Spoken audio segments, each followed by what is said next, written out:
Tudom az igazat, hogy formás a szárd a sztály. Minden vadados gágyicsi már hazavágy, az a tűz a szemedbe. Tudom mi kéne te neked a pénz a zsebembe. Ráza csak a fenekedet, a legnagyobb ritmusok szólnak innen. BLR a bitem, tudom a szemedet csípem. Most viccen mi ott vagyunk etten. Körtözsé vigye megy, odatok a pokolból céged a mennybe. Szemtelen baker, meg szemtelen stílus. Elfoglaltuk ezt a szakmát, mint New Yorkot King Kong.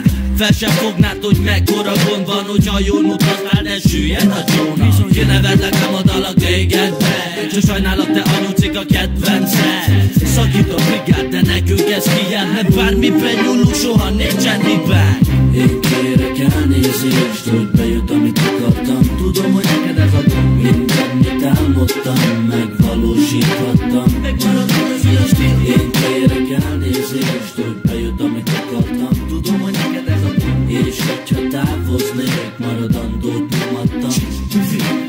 Tudom, hogy fáj nektek, hogy kinőttem a szintet. Felfelé haladok, tudom, ez fáj téged tönkre. Nyávagjatok alul fentől, repelem a zsorokat. A repem mellett taposok minden repelő bogarat. Nem kell nekem pörögni, én lazán is megoldom. Én repelek, mert tudok neked a tudásod rottyos a létrák. Mindig léptem a szintet. Nem a pénzért csinálom a zene, ami éltet. Nem vagyok gangster, csak simán egy kölyök. Vagy mégse sima, mert a tehetségem nekem örök. Jövök utat török, kitaposom az utamat. Vannak akik utálnak és fikázzák a dumámat. Laza a stílus, szorral a ritmus. Ez így jó, megérkezett ide a magyar hip-hop. A mikrofon a kezembe, szikra pillan a szemembe. Zene az ütő erekbe, szöveg vérzik a szívembe.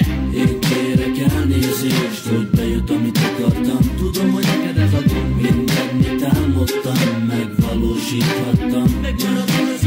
Én kérek elnézést, hogy bejött, amit akartam. Tudom, hogy neked ez a gond. És hogyha távoznék, maradandót nyomadtam. Amíg csak élek, a zene és más semmi. Ez már az élet és nem hobbi. Nem változtatnék meg már semmit. Így kellett lennie, így volt szép. Amíg csak élek, a zene és más semmi. Ez már az élet és nem hobbi. Nem változtatnék meg már semmit. Így kellett lennie, így volt szép. Lemondtam sok dolgot,